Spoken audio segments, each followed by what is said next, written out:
Every sales leader is looking for that one magic bullet. Salespeople crave that magic bullet, the one thing that'll put their whole career over the top, lead them to the top 10%, the top 5%.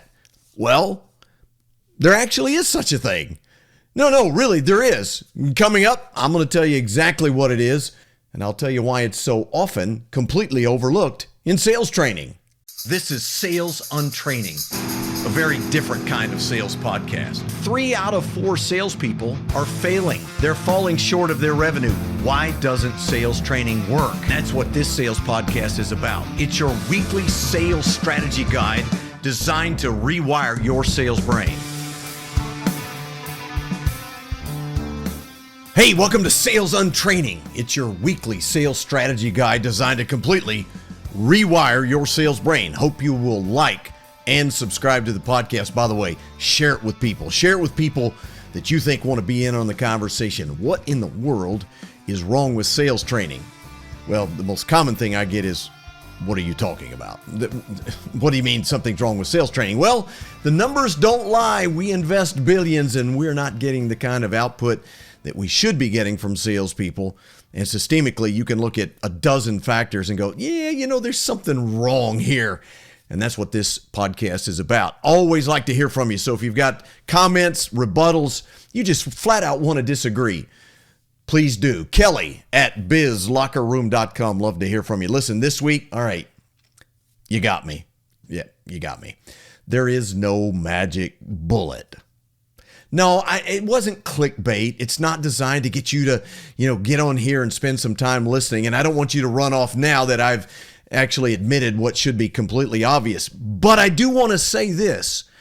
There is something in the realm of sales training that goes completely overlooked 98+% of the time, maybe more. And it is a huge factor in success. In fact, I will tell you, for me personally, it was the factor in my success. Now, it wasn't everything, but it was more than 50% of my success as a salesperson, and I used it as a sales manager to create tremendous success for a team of salespeople and then a division of salespeople, and have been training and teaching it for 18 years now in the role that I play now with Business Locker Room. What is it? Well, sit still. And listen, before I tell you, I just want you to know that you're going to be disappointed. You're going to go, really? That's what you got? That's what you're telling me. No, stay with me. Don't give up. And I'm not trying to delay it just to keep you on board. But it's just not sexy, right? I mean, salespeople are looking for sexy. When I say magic bullet, they're like, all right, great. New close, new presentation skill. Wait. New social media strategy, new demand generation, new marketing, something. I mean, it's going to be awesome. Let me get a pen. Let me get my tablet pen. That's old school. Yeah. And I can't wait to hear it. And then I tell them what it is and they go, oh, well, no, I'm not really interested in that. That's too hard. What is it? Okay, here you go. Ready? It's planning. Please don't click off yet, because it's critically important. Sales people don't plan for the most part. Now, some of you are screaming at me right now. Of course I plan, Kelly. I've got a to-do list. I've got a budget. I've got a revenue objective. Sorry, folks, not a plan. I'll tell you why in just a moment. But what we're looking for are the things that create an effective plan. First off, let me tell you a story. When I first got into selling, I was 20. That was way, way back in the dark ages. Covered wagons, all that kind of stuff.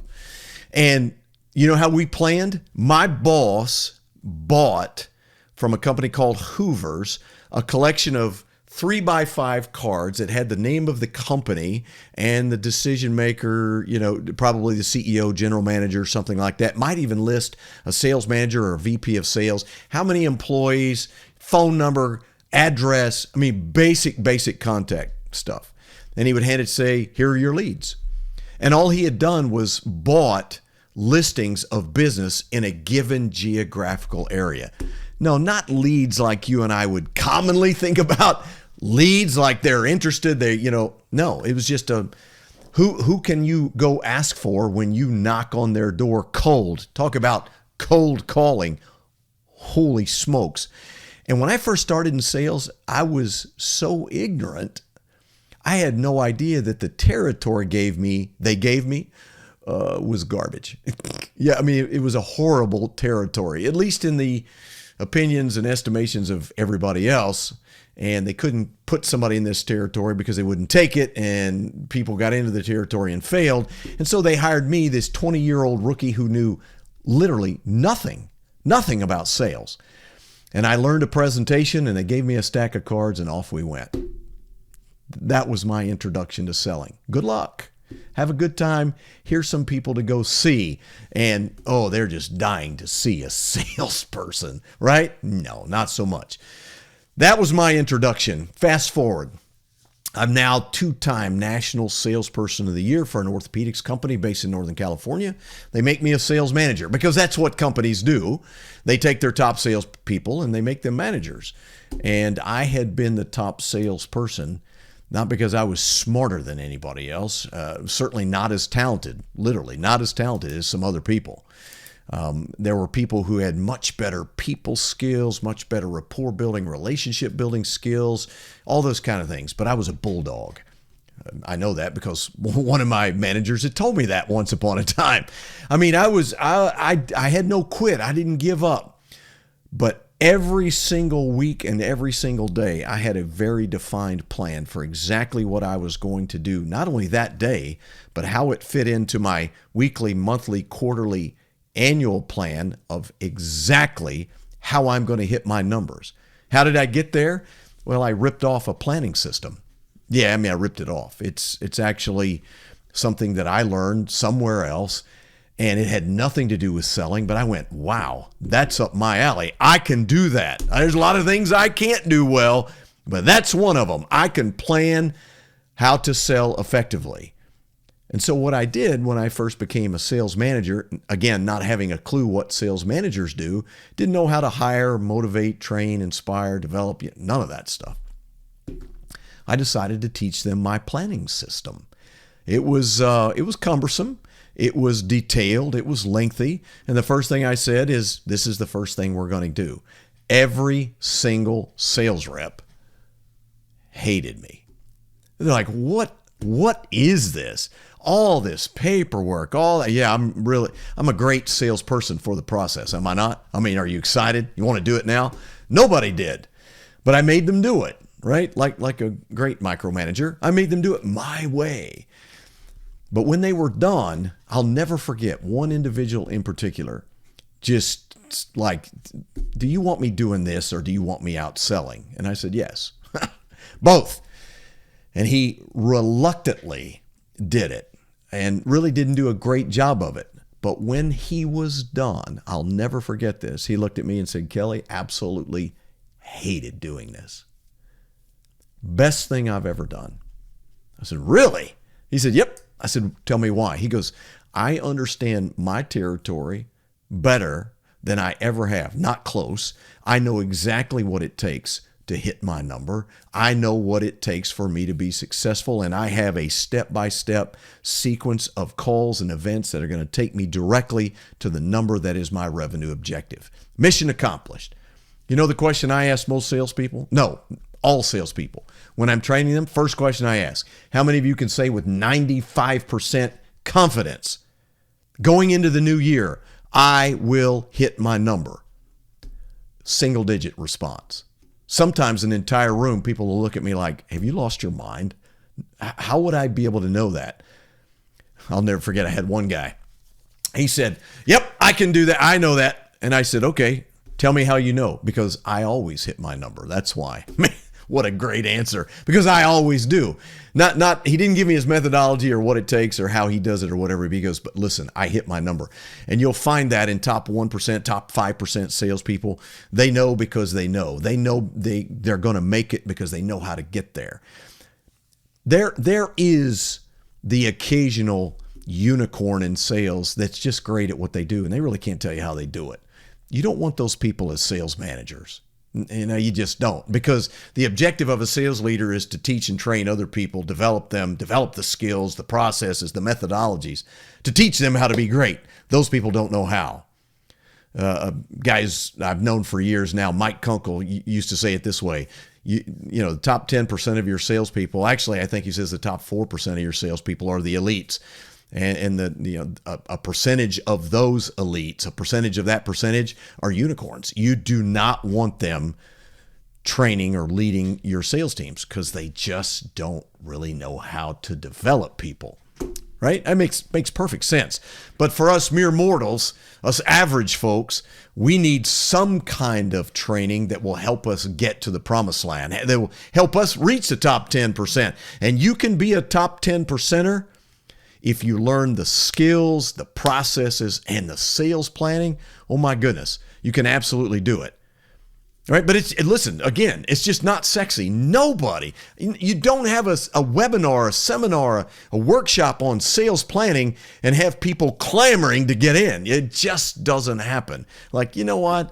I don't need a plan. I work hard. I'm good at what I do.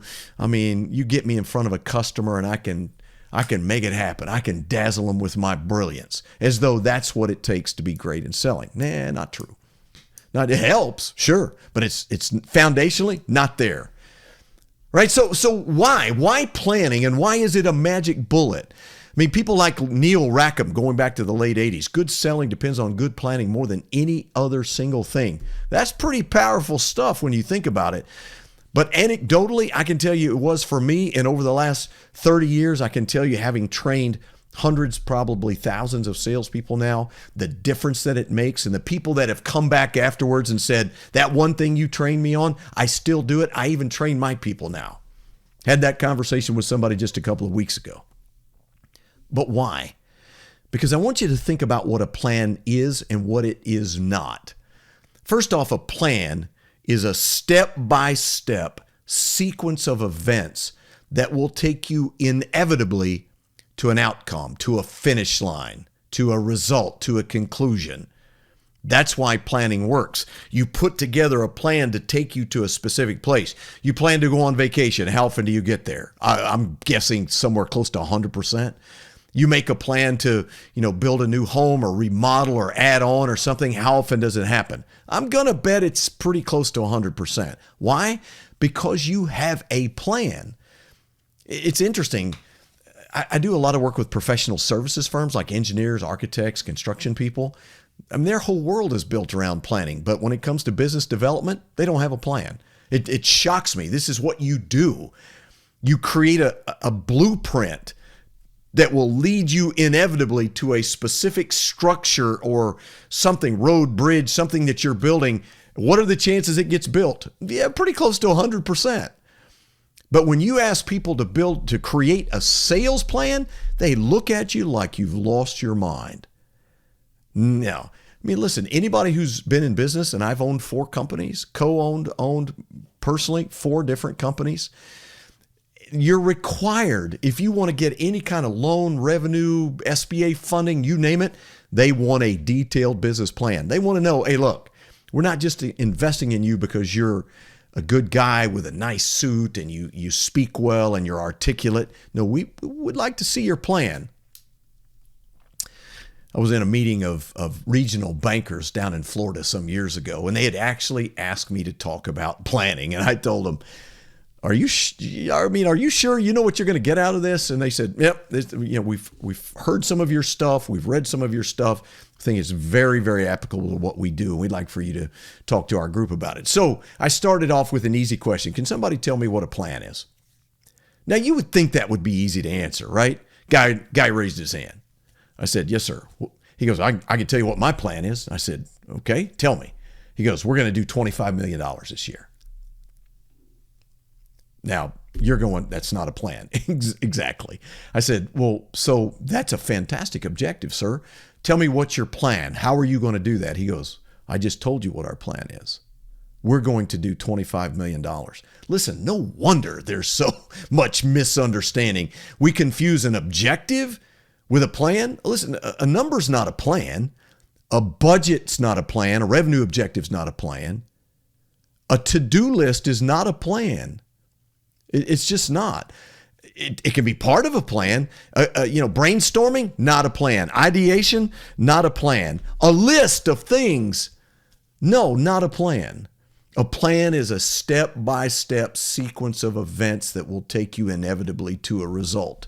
How many salespeople on your team right now have an account level detailed plan of exactly who is going to take them to their number? Which of their primary accounts are they going to grow? Which of their primary target accounts are they going to grow and or develop? How are they going to go from the number that they had last year to the number that they have this year? And where is it on a calendar, on a timeline, down to the detailed level? Which calls you're going to make, who, what, when, where, why, does not exist. You know why? It's too stinking hard. Do you realize that is the objection? Kelly, okay, sounds great in the classroom. Not going to happen. Why not? That's just too much work. All right? Why should you plan? Why? Because first off, it's the best time management tool there is. You know exactly what you're doing. You're maximizing your investment on your time. Time, listen to me now. Write this down. Time is your most valuable asset. Period. Second place isn't close. You can be the best salesperson on planet Earth. And if you have zero time in front of a client, prospect, customer, you sell nothing. Right? You're like, yeah, but I have to have a product and I have to have it. Yes, you do. But I take away all your time, you're ineffective. And the more time you can create for yourself, the more opportunity you have to be effective and to do some of the things, frankly, that you don't want to do. Create some extra time for prospecting. You're building the top of the funnel. Do you have a plan for that? No. The average salesperson has zero plan for prospecting. They don't know who they're going to prospect on. They don't know when they're going to do it. They don't allocate time for it. And it's not actually required by sales leader. Why should you plan? Because it helps you manage your time. It allows you to be able to look at something and say, am I doing it? Is it working? Is it not? It can actually help you be more effective. And listen, sales managers, you can't manage numbers. You can't manage closing rate. Oh, yes, I can, Kelly. I can train them on closing and we can raise our closing percentages. No, you really can't manage that. You can provide training and insist on it, but you can train people to be better closers and their numbers can actually go down or sideways. They don't do anything. But when you've got a detailed plan, you're either following it or you're not. If you're not, that's the problem. If you're following it and you're not successful, then we can look at the plan. Was it a bad plan? Are you executing effectively? What do we need to do differently? And we can look at individual sales calls to see how you're doing. Am I wearing you out yet? Yeah, that's the problem. It's so much work that the average sales leader absolutely avoids it, or they have no interest. Well, coming up next, we're going to talk about the 3 reasons why salespeople don't plan that you need to address and exactly how you can go about fixing it.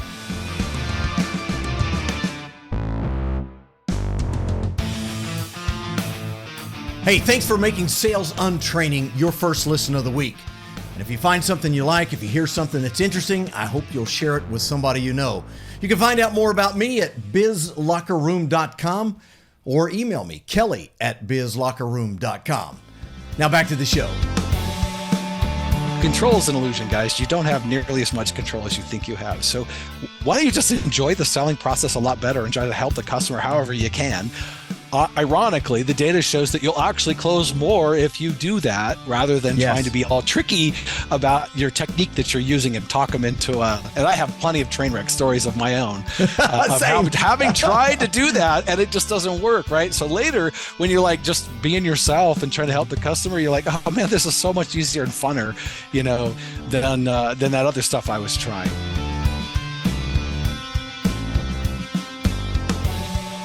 Hey, welcome back. Sales Untraining. Glad you're with me. I'm Kelly Riggs. Find out more about me at bizlockerroom.com. And by the way, if you want to talk more about planning, send me an email, kelly@bizlockerroom.com. I suspect there's going to be cobwebs in my email inbox. But I tell you, It's a fascinating conversation, and one of the most significant ways you can impact your team's results is to begin to require them to actually plan out what they do. I mean, down to the account level, specific accounts, current clients, customers, prospects, targets, details, who, what, when, where, why. It's a lot of work, but once you master this, it's amazing what it will do to transform your life as a sales leader. No question about it. Well, the real question is, why don't salespeople do this anyway? Well, I've alluded to several things. First thing being obviously because it's hard, but I really want to talk about three very specific things. Notwithstanding that, yeah, it's hard. It's a lot of work. I mean, it's kind of like, think about it. First of the year, everybody wants to lose weight. I'm 20, 30 over, need to go to the gym, need to work out, need to, take off that extra weight. Why don't people do that? Well, the vast majority of people don't, because despite their best intentions, it's just too hard. That's it. And you know why it's too hard? This is really interesting. They don't create a plan to do so. Years ago, my wife, the kids were all running half marathons and all this nonsense. No, not my thing. But she's like, we need to start running half marathons. I tried every excuse in the book. And the last one was, listen, I don't know how to do this. I don't know how to go from the couch to a half marathon in 6 months. I mean, I wouldn't even know where to start. She goes, no, not a problem. It turns out there's a company where we can buy all of our equipment. They'll tell us exactly what to buy, and they've got a day-to-day plan of exactly what you do. All we have to do is show up. Great.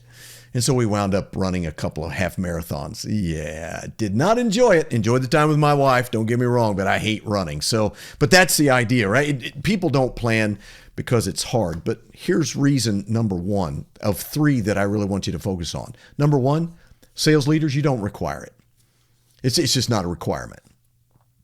Now, why is that? I have no idea. It could be because you're uncomfortable with the process. You really don't know how to teach it. It's too hard for you. You don't have enough time in your estimation to even undertake such a thing. But what kills me is that it's not a requirement. Now, again, some of you, assuming you're still with me, some of you are like, yeah, but I do. I have them create a list of accounts that they're going to call on. We have a new product, and I made them create a list of 20 critical people they're going to call on.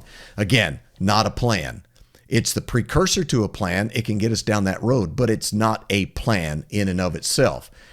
And if you think I'm wrong about that, I mean, how often do people actually take that list and completely execute on that list?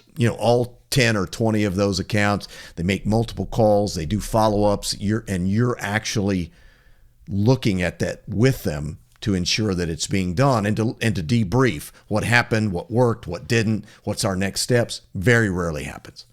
So that's the big thing. We simply don't require it. Number two, big reason, people don't know how.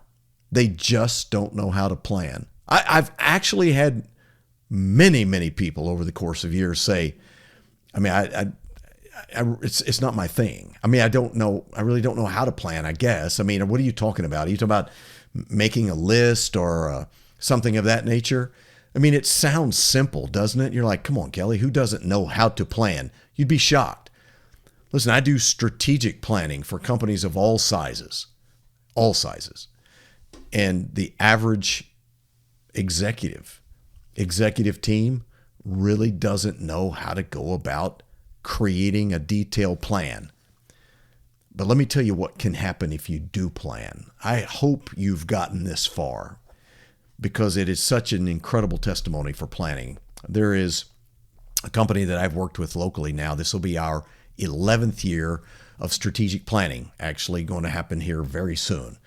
And they started by saying, we haven't done a strategic plan in like 3 or 4 years, and our results have been very flat now for 3 years. We need to do some different things. And we started the planning process because it's a process, and because they were intentional, and because they created a detailed plan, and ultimately because they executed the plan. We create accountability to execute the plan. For 10 years, their numbers have gone this way. They have more than tripled their revenue and improved their profit margins dramatically. Why? Because they had a plan. Most people just don't know how to do that. The good news is it's a set of skills, it's a process, and you can certainly learn how to do it. The third problem, and this is pervasive in a lot of areas of sales training, is people lack either the desire or the discipline to actually pursue it, to actually do it on a consistent basis, to work at it, and to create that ever valuable habit of planning.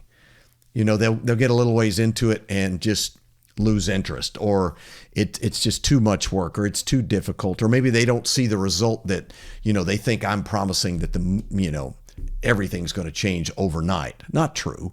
A plan will take you inevitably to a result. Again, as we close out, here's the question. Can your salespeople, can you say with 95% confidence that you're going to hit your number next year? If you can't, it's time to look at a plan. I'll see you next time.